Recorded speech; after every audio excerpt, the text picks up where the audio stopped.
welcome back to Everything About Cricket, the podcast. Now, this is the point where we'd normally say, I'm Freddie, and then Oliver would comment, I'm Oliver, but due to catastrophic events, which the details are a bit too sensitive to mention, we won't be able to do a fully joined episode. I know it's very sad. Guess the cricket will also have to be postponed another week. I know you guys are all going to be distraught because of this, but do not worry. We've got an action-packed full episode still as solos, but I shall be covering the India versus England match, which was not great for England, amazing for India. They played absolutely brilliantly, and that shall go into our guest this week. With also Oliver doing cricket around the world, and there's been quite a bit of that as well since our last episode last week. But let's get into it then. So, England versus India. Now, as I can't bounce ideas off Oliver and he can't do the same with me, I'm just going to dictate what happened to you factually, and then I can go into, say what really happened or what could the flaws of the England side be, really, as there's definitely a few. But now, India obviously won by an incredible amount in innings and 25 runs. I'm not sure who won the toss, but England ended up batting first, and wasn't a confident first innings.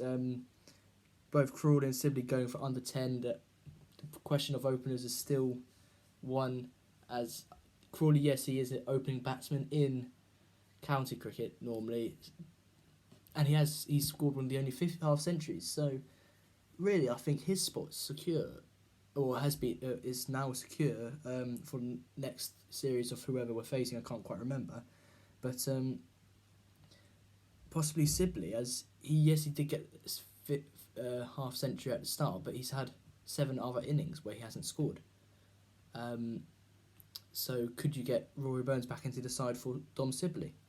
But that is something which is a big question they'll be facing. That's England selectors. But Johnny Bairstow in the first innings getting some runs, but he just wasn't able to convert. And I think for his confidence, he really would have wanted to go a bit further than he did. 28 of 67. Quite a long stay at the crease for the England batsmen generally. Joe Root, shockingly, gone for only 5. I know. He's worryingly dipping a bit out of his amazing form from Sri Lanka, but that is expected now we're facing India.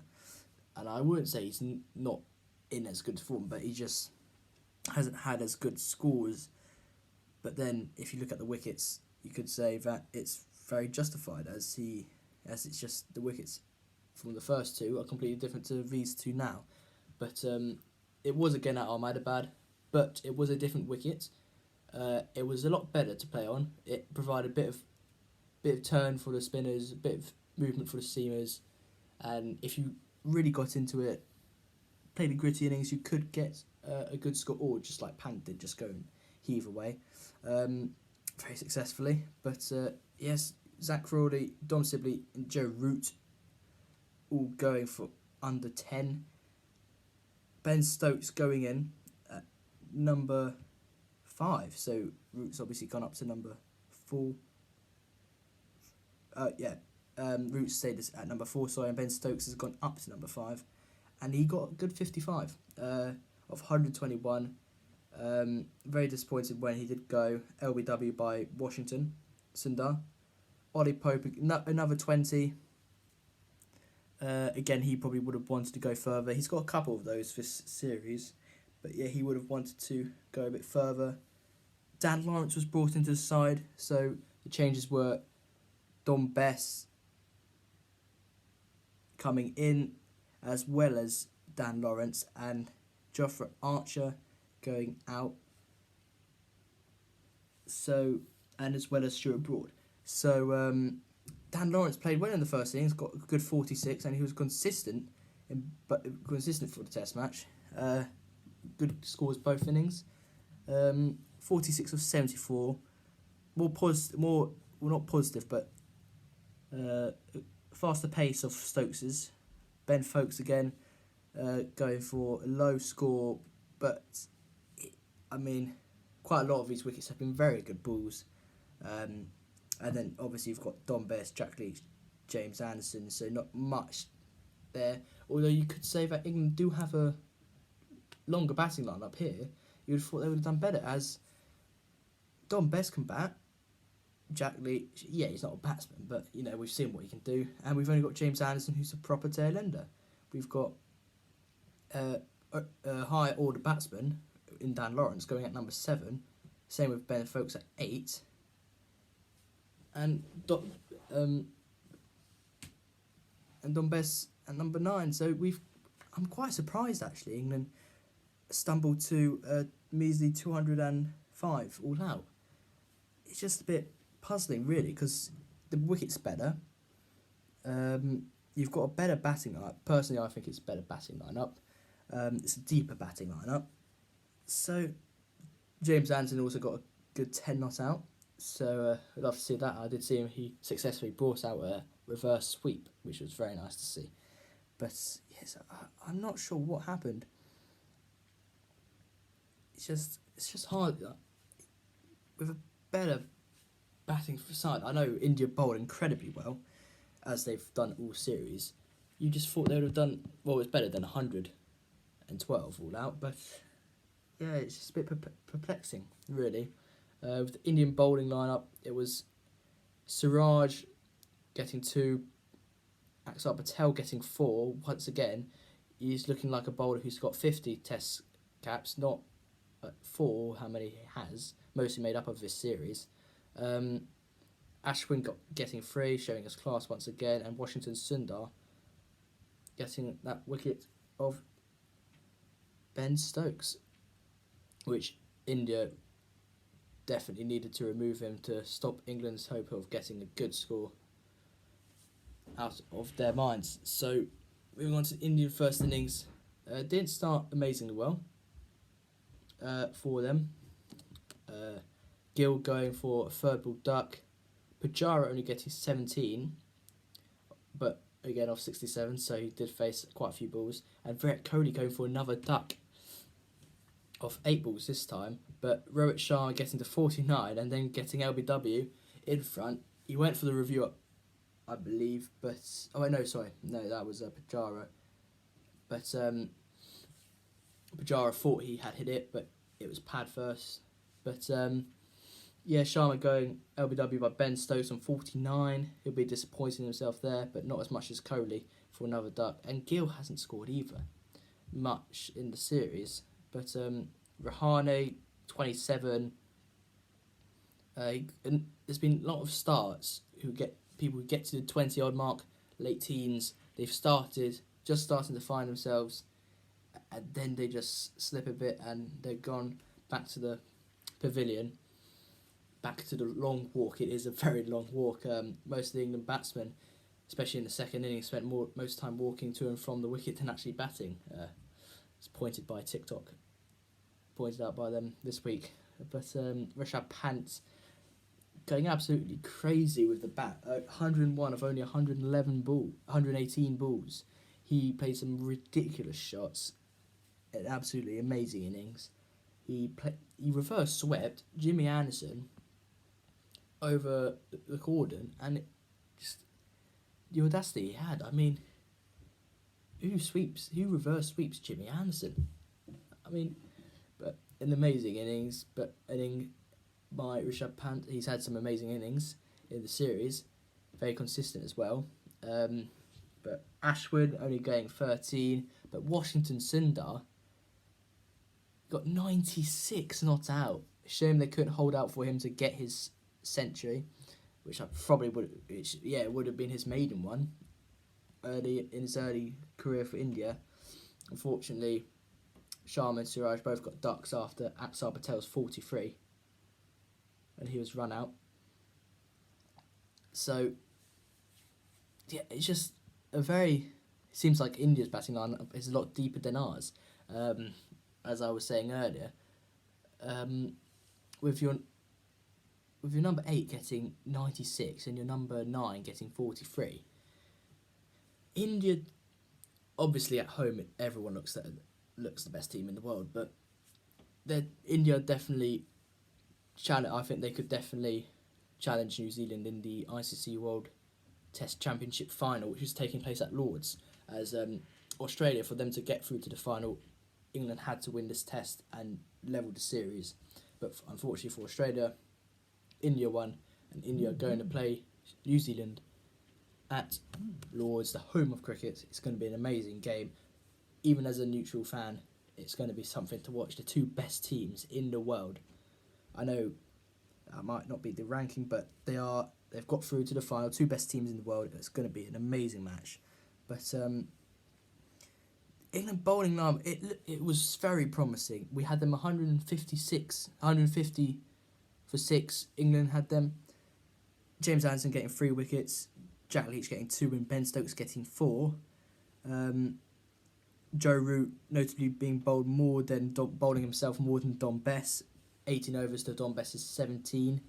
So although Jack Leach got 27, but we had England had India in a very good position, but obviously Pant wasn't having it. He took a very aggressive approach like he always does, with Washington Sundar there at the other end just to keep things calm as well, going a bit slower of pace, still not that slow, 55 strike rate. Pant having his 85, which is near his average probably. England weren't amazing. They were at the start, but they just faded off. They didn't get to a bad stage. They just weren't consistently at an amazing or really good spell throughout the match, throughout the innings, which India have been for multiple innings in this series. So that's, I think, which has set the two apart, or one of the things which has, obviously, the batting has by far set us apart, as we'll come into the second innings. Only 1, 2, 3, 4 scores above 10. That sums it up. Dan Lawrence, highest score at 50. He got a 50, falling short in the first innings, but 96 runs in that test, 48 average. That he's got to be in the shout. He's probably saved his spot there in the team for the next match. Whoever we face, as I said, I can't remember off the top of my head, but Zach Crawley going for 5, Dom Sibley going for 3, Johnny Bairstow another duck, this time a first baller. It caught round the bat at leg slip. Joe Root getting 30 off 72, again a good start, but especially with Ahmedabad, people who do get a good start, if they just make one mistake, they're gone. Even if they don't make a mistake, the pitch can do them. But as I said, the pitch was better this time. It's still not perfect, but it's definitely not better than the I don't even know what to describe the pitch really. But last time, but again another start from both teams, having a lot of starts, say about 20, 30, and then just getting out. Ben Stokes getting only 2, Ollie Pope getting 15. So he's probably one of the main ones who's got the starts and just hasn't really gone on. But nothing, mate. I mean, if you're in at number 6 and you're getting starts like these, it's a good sign, especially as he's quite young. He's able to get in and have some starts. I don't think Ollie Pope should be too worried about not converting these starts into 50s or at least 40s. He's got a lot of time to work with that, so I don't think he should worry too much. Obviously going to look at it in the nets for the next series, but if he did, it would provide some trouble for the selection, it would definitely. So Ben Stokes 13 of 46, he's like our Pujara really, he just doesn't score as many runs, because he likes to go at a good 20 strike rate, 28. Dom Bess going for 2 and Jack Leach going for 2. Anderson again, 1 not out, but England all out for 135 in that second innings. So when your combined total is 340 in 2 innings, which doesn't even match India's first innings, that just sums it up really. Bowling lineup, Axar Patel, another 5-foot in the series. He could very well be man of the series, really. I know you've got the batsmen in there, like Sharma and Pant, but he's bowling for such an inexperienced bowler. It's just been amazing watching the skill he has, and obviously Ashwin, who's more experienced, we know he has that skill. He got a 5-foot as well, deserved it. I do feel sorry for Washington Sundar, as he's just been overshadowed really by the two, Ashwin and Patel.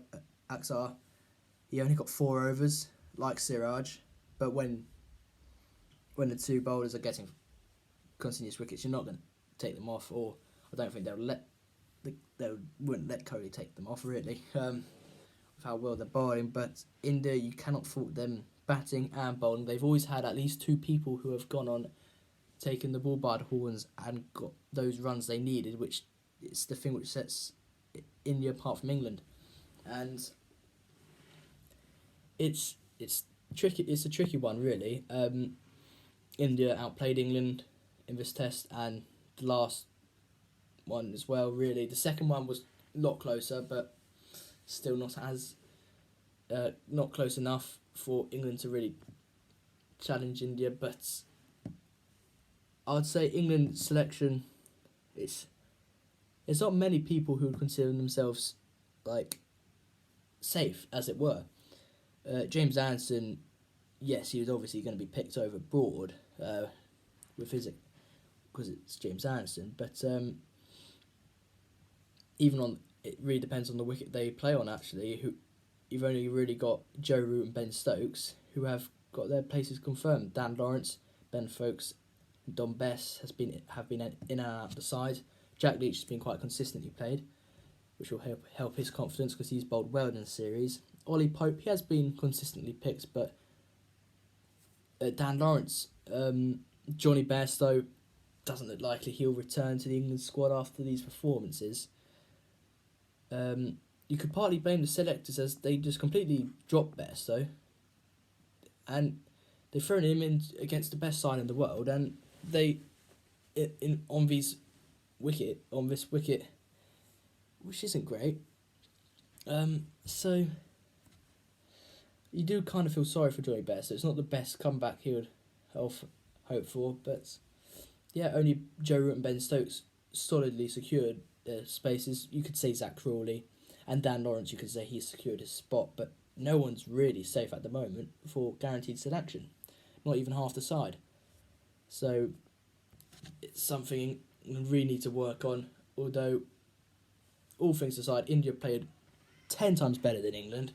They played amazingly, and also if we go back to before the series started, everyone was predicting like a 3-0 win, a whitewash for India, because no one had gone to India like England did and won first game like that in ages. So I think to get that win, we know India are good at coming back, and they've showed it from 1-0 down to 3-1 win. I do think it's not the worst outcome we could have had, because I think at least one win in the series is a positive. And I've got a lot of inexperienced players, just like India, but it's more our batters which are inexperienced than our bowlers, really, because we've got a very experienced bowling lineup. It's just the opposite for India, who've got an inexperienced bowling lineup and an experienced batting lineup. The opposite for England. So it's just something I think time would sort out partly, and it's going to be hard for the England selectors, that's all I can say. But that was the 4th and final test, where England lost once again and succumbed to the might of India's test side. But they will be facing each other in England later this year in a 5-match series. England will very much be looking forward to that. But I think all we can do now is look forward to the T20s. And now, this week's guest is here. Would you please introduce yourself? Hi, I'm Will Liggett. Thank you for having me on. Oh, no problem. Pleasure. Have you had any cricketing experience before this? Well, year 9, I think, or was it C team, maybe, and then at prep school B team, out of B team, so pretty good. Nice. Batter The most of a guess as well. Yeah. Batter or bowler? or fielder? Or fielder? I'm a little bit of an all-rounder. Ooh. Yeah. Ooh, nice. Stokes.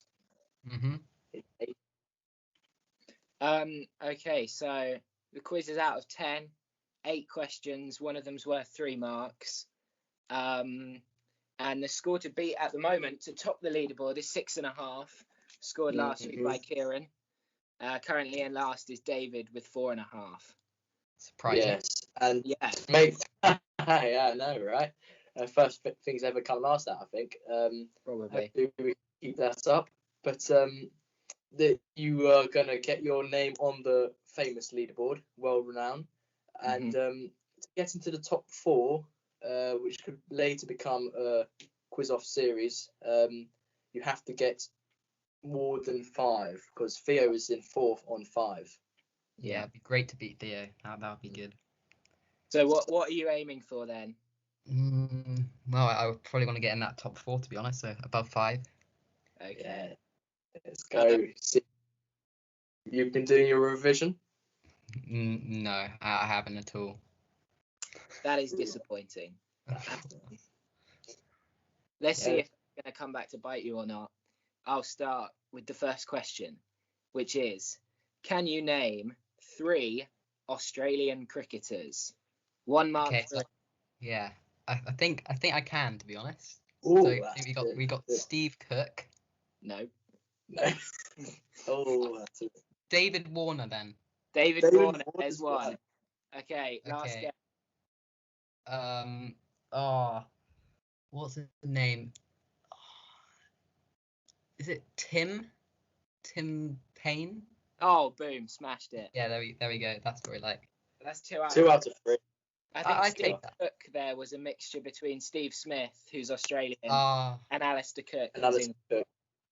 Yeah. Yeah, I think that was the mix. But anyway, 2 for the first question there. Moving on to question number 2. Who contests the Basil D'Oliveira? The Basil D'Oliveira Trophy. D'Oliveira, yes. It's a test series between 2 international teams. You get half a mark for each. Okay. This is a tough question, I do have to say. Is one of them India? No. One of them Australia? Unfortunately not. No. Oh. It's England versus South Africa. Yes. Yeah. I think I'm pretty sure Basil D'Oliveira was a player who played for both England and South Africa, or was born in South Africa and went to play for England, and there was like controversy or something about it. But now it's the norm for that to happen. Sorry? It's just the norm nowadays for that to happen, and South Africa's go over to England. Oh, time for the joke of the week. Why do England have 3 lions on their crest? Did they take them from the safari? No, they bought them to make the South Africans feel welcome. Yeah. That's a good one. It's a very good one there. Question. Anyway. Who is the current Australian head coach? Oh. It's a tough. Can I give the surname, or do I have to give the full name? You can give the surname, that's fine. Actually, I think I know, but is it Justin Langer? Oh, Justin Langer. I didn't know if he'd retired, because I watched this documentary, and I don't know if he's still in coach. So no, he is. He is indeed. Great documentary as well. It's really good. It is. Goosebumps. I'll watch it. Anyway, moving on to question 4. How tall is the Ashes urn? Oh, it's small. You can either give it to us in inches, and we'll give you half an inch either way, or centimetres, and we'll give you 2 centimetres either way. Or okay, I'll do it in centimeters. Okay. It's below 30. It's not above 30 centimeters. I'm thinking it's below 20. Yeah, I'd say I'm gonna go 16 centimeters. Oh, that's unlucky. It's 10.5. Yeah, Oh, it's very it's really small then. tiny. Yeah. That big, maybe. Yeah. They do Yeah. also get another trophy, which is bigger. That you, I think you get to keep that one like forever. I'm not sure. Lift it up. Yeah, because you have to return the ashes every time you lose it. Yeah, which England do quite often. Yes. So it stays in Australia for a long periods of time. But, very sad. But anyway. Okay, question number 5. Who is the leading Test wicket taker of all time? And you'll probably have either heard of this guy or not. You probably won't be able to guess it, unfortunately. Are we going just of all time or spin or seam? Well, I mean, he Just is a spinner, but Okay. Yeah, but are we doing of all time or are we doing seamers or spin bowlers? of all time. All time, that's just. He's probably from England, isn't he? So. Oh, okay. I'm just gonna go with someone Smith. Unfortunately, not quite. It's, Oh, he's called Muralitharan. I was never gonna get that. Yeah, it wasn't really one you could guess. It's either you know. But you went for the tactic of the stereotypical names, which normally worked a lot for Kieran last week. Did. But anyway, question number 6. How many overs do each team bat for maximum for an ODI match, one day international? Oh, is that like T20? I'm not sure. It's a bit different, isn't it? Yeah. Yeah. Well, I think I know how much we play at school. So I think It's not that. Is it? Okay. So it's probably a bit longer, I'm guessing. Well, it depends what team you're talking about. As one team do play this amount of overs. Well, yeah, the first team play this amount at school. Is it 50 overs? Oh, it is. Oh, let's go. 50 overs. Okay, Yes. so there's 2 questions left. You're currently on 4 out of 10. Oh. So, Heating up. well, I guess you need both of them right to get in the top 4. Yeah. And question 7 is, which country are the England women's team currently playing in a limited over series? We What mentioned series last was it? episode if you were listening. Yeah. What always series? a lot. A cricket series. Oh, Limited over. okay. So that's why you always listen to the podcast. Yeah. Is it New Zealand? Oh, he's got it. We've got it, David. I'm sorry, but you're still in last Yeah. place. Let's go. It's just a big chunk of people now between 4.5 and 5.5. Mhm. Or Yeah. could we get into the 6s? Entire balance. I guess we'll see. We'll see. Can he knock Theo off the 4th place spot? Mhm. But anyway, this is the final question. Will, which country lost? Which in county? Which county? Shuki's typing is really bad. There's an R there when it shouldn't be. There is Which no R. county lost? No, we can't comment on that, Oliver. So, which county lost in the final of the Bob Willis Trophy last year? So it's Okay. county. Should we say the county They lost to Essex in the final. So who are a good county? That is the question. I don't think it's Kent because I think, just no. No one knows. Considering, I'm gonna go Sussex. Unfortunately not. Oh, that's annoying. They had a very bad year last year. They No. were trying out a lot of young players because it was the shortened season and it didn't really work. They came last in their group. It was Somerset. Oh. So if you're moving round, Yeah. you might have got there eventually. But I can now confirm that your score out of 10 is a whopping 5. I'll take that. So Above 50%. where does that put you? does that put you in the leaderboard? What does that put Will in the leaderboard, Oliver? That puts you in joint 4th with Theo. Oh, it's pretty good. Don't know Said it how wants that's to gonna beat work. Theo, but I'll take a draw. That's fine. But I have to say, I think the ones that you did get right were better than the ones he got right. You got some big answers there with Tim Payne and Justin Langer at the beginning. Yeah. Indeed. But we might even have to have like a little sudden death quiz between the two of you for that 4th place spot. You never know. But comment below if you think you can beat Will's score of 5 or even Kieran's score of 6.5. Thank you very much, Will, for coming on. No problem. And now we get to cricket around the world, and there's been plenty happening since we last left off.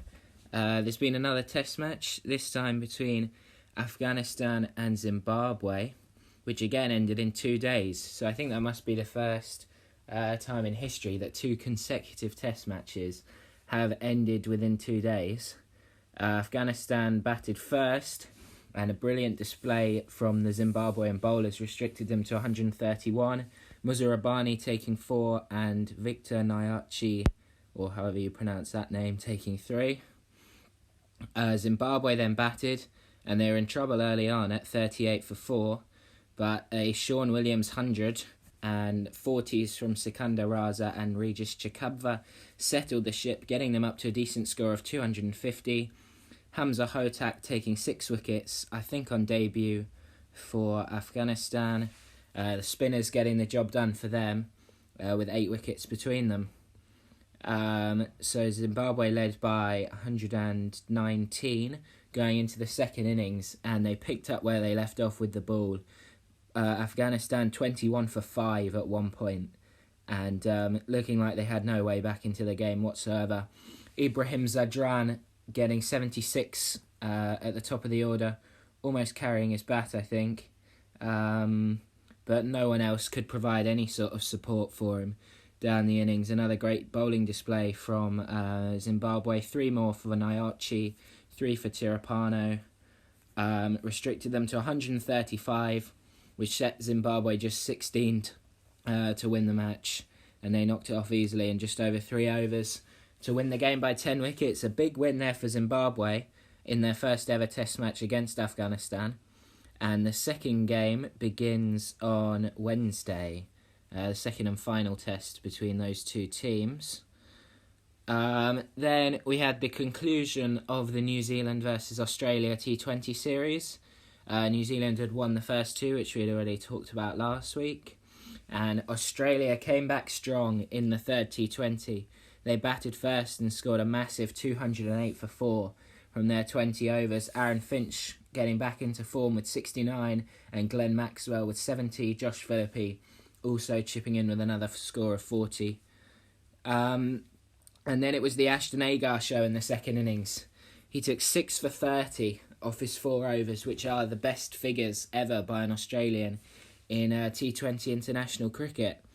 Martin Guptill 43 and Devon Conway 38, the only men to make runs for New Zealand, as they fell 64 runs short, being bowled out for 144 with 3 overs left. So that set it up nicely at 2-1 to New Zealand coming into the fourth T20, when again Australia won the toss and batted first. Again Aaron Finch made runs, batted throughout the whole innings, scoring 79. No one else really made runs around him though, no other scores of 20 plus, and Australia may have felt they were a little short on 156 for 6. The pick of the bowlers, Ish Sodhi 3 for 32 and Trent Boult 2 for 27. But then New Zealand couldn't get it done. They were bowled out for 106. Another excellent display from the Australian bowlers.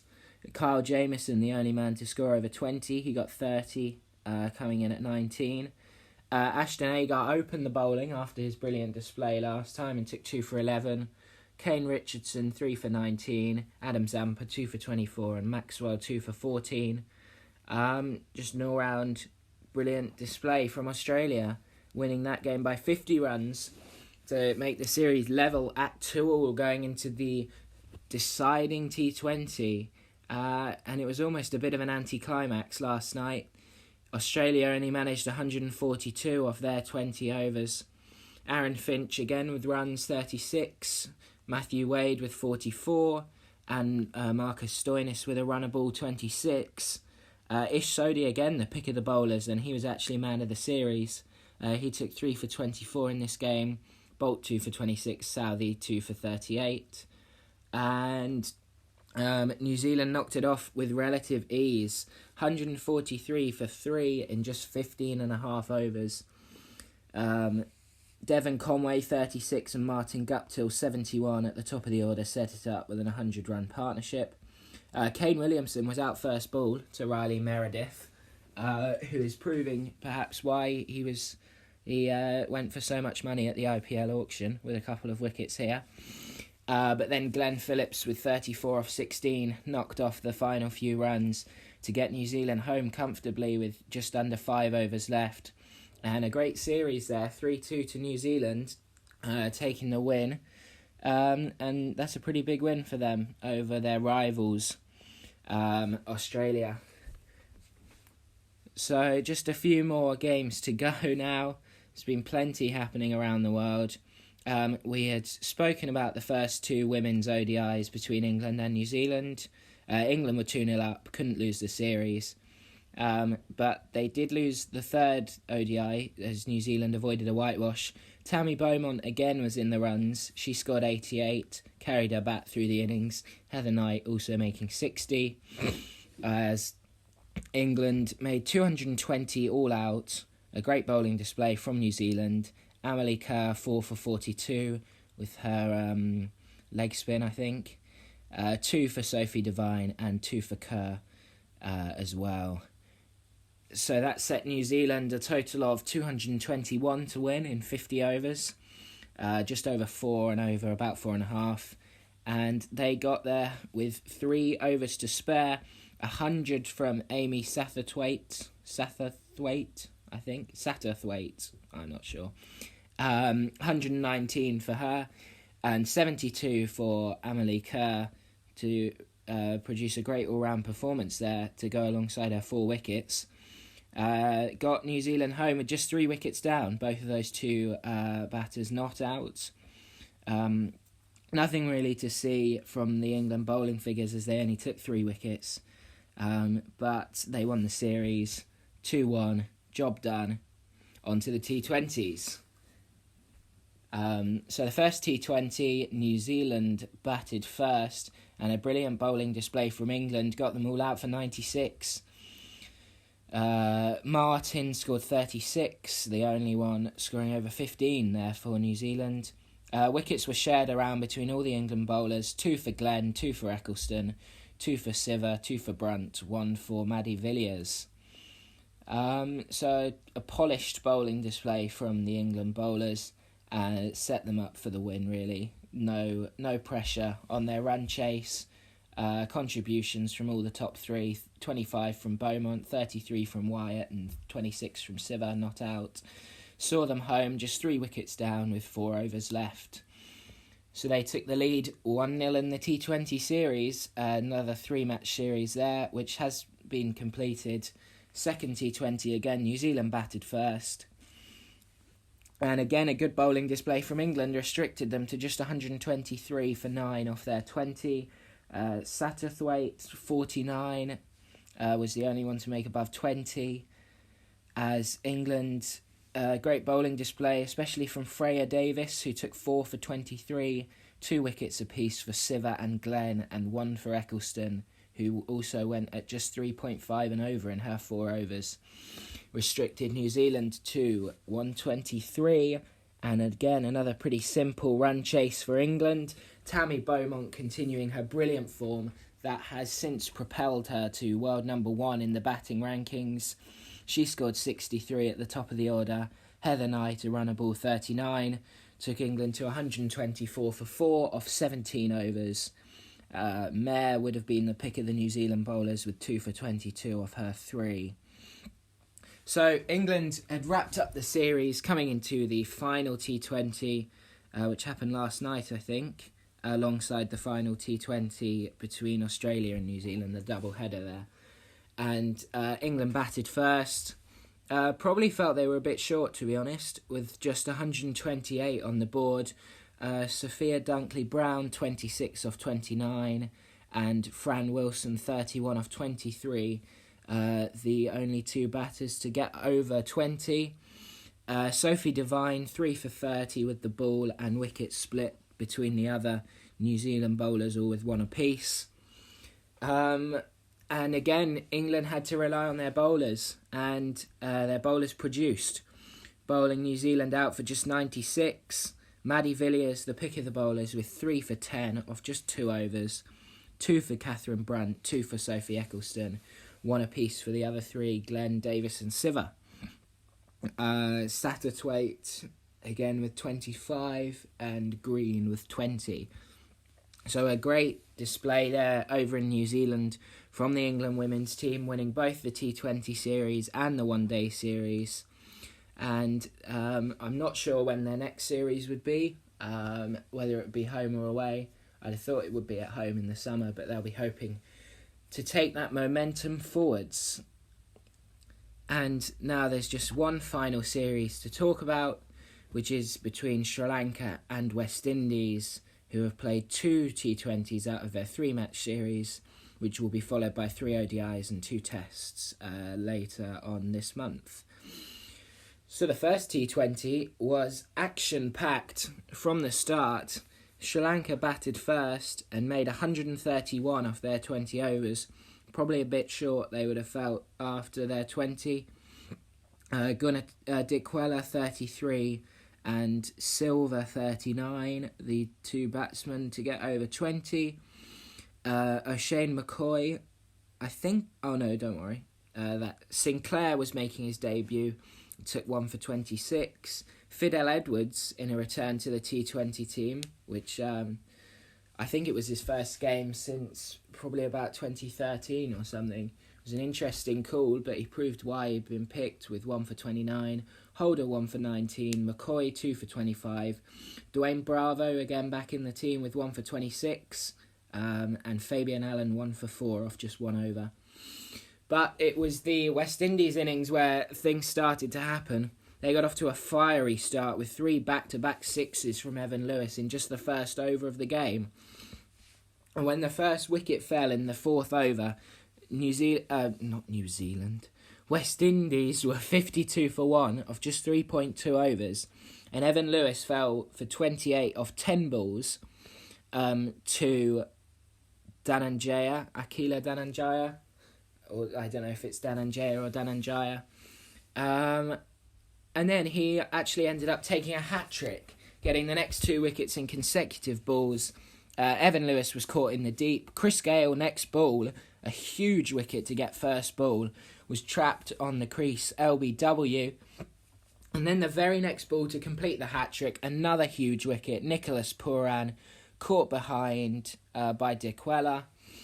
And a big hat-trick there for Dhananjaya. I think just the 3rd bowler for Sri Lanka to do it in T20s, after Malinga had done it twice, and I'm not actually sure who the other one was, but I'm pretty sure he was the 3rd.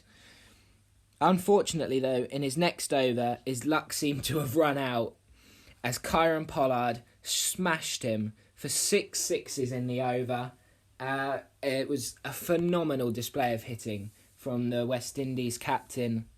There, 38 off 11 balls he finished with, and that included 36 of just 1 over from Dhananjaya, which completely ruined his figures. Despite taking a hat-trick, he ended up with 3 for 62. Pollard, I mean, he's been around for ages, it seems like, and he's always doing something, whether it's with the bat or with the ball. Ball less so now. He's more of a batsman, and he's also a quality fielder. But this was the icing on the cake, really. 6 sixes in an over. It may have been a small ground, but, I mean, 2 of them almost went out of the whole stadium area. So I think most of them, I think probably all of them would have been 6s on any ground in the world. Just huge hitting from Pollard. became, I think, the second man to do it in T20s after Yuvraj Singh against Stuart Broad famously. The third man to do it in international cricket, Herschel Gibbs, the other man, to do it in a one-day game. And that just propelled the West Indies to victory, a comfortable victory, 134 for 6 they chased in just 13 overs. And then the second T20, unfortunately, didn't go as well for the West Indies, but it does set up a nice decider with the series balanced at 1-1. Sri Lanka batted first again, scoring 160 this time, which I think they would have felt a lot more confident with as they took the ball. Gunatilaka 56 and Silva 37, making runs at the top of the order, setting up the innings. Not New Zealand, I've done it again. West Indies considerably pulled it back in the second half thanks to 2 for 25 off just 4 overs from Bravo. As at one stage, I think the Sri Lankans had gone, 45 balls without hitting a boundary, which when you've only got 120 balls in the innings, is pretty serious. But Sri Lanka were up over 90 off the halfway stage, so West Indies would have been pretty happy to restrict them to 160. But unfortunately for them, they couldn't get it done with the bat. Lendl Simmons, 21, and O'Shane McCoy then coming in at number 10 with 23 off just 7 balls. A bit of late order fireworks from him. They were the only men to get over 20 as it just never got going really, the West Indies innings. A great bowling display from the Sri Lankan spinners especially. Sandikan 3 for 10 off 3.4 overs, phenomenal. And De Silva 3 for 17 off 4 overs, also exceptional. As well as Chamira came in with 2 valuable wickets for just 26 runs. Just an all-round great display from the Sri Lankan bowlers, setting up a nice series decider on the 7th, which is actually today, this evening. But that's it for this week from Cricket Around the World. I hope you enjoyed listening to this episode, slightly different. Apologies for that again. Just we couldn't manage to get a time when we were both free to record together, so we've had to do it separately. But hopefully this format sort of works, and hopefully neither of us have waffled on for too long without a gap. Thanks for listening. Like, share and subscribe, and tune in again next week when hopefully, as we are back at school, we might be able to record actually in the same room rather than over a call. Thank you and goodbye.